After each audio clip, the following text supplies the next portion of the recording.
Katika kipindi hiki ambacho dunia inaangalia mwenendo wa usalama na utulivu wa mataifa, kauli ya serikali imeendelea kuweka msisitizo mkubwa juu ya jukumu lake la msingi la kulinda maisha na mali za wananchi.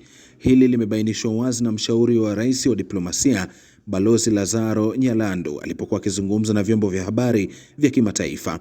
Akiweka msimamo wa serikali bayana, Balozi Nyalandu alieleza kuwa kauli ya Rais Dr. Samia Suluhu Hassan inaakisi dhamira ya dhati ya kuhakikisha kila mwananchi anaishi salama na kulindwa bila kujali changamoto zinazojitokeza. Ripoti ya tume ya Jaji Chande imekuwa nyenzo muhimu katika kuweka wazi ukweli ambao kwa muda ulikuwa ukizua maswali miongoni mwa wananchi. Kupitia uchunguzi wa kina, tume hiyo imeweka hadharani mambo muhimu, ikiwemo hatua zilizochukuliwa serikali katika kukabiliana na hali hiyo.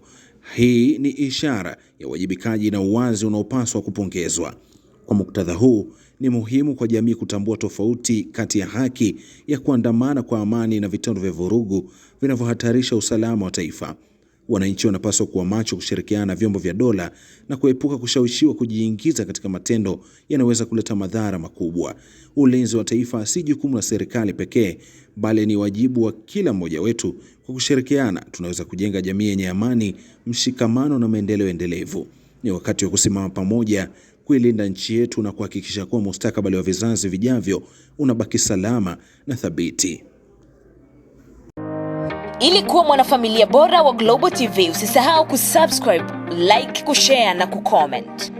Baada ya kusubscribe, bonyeza alama ya kengele ili kupata taarifa kwa kila video inayopanda Global TV Online.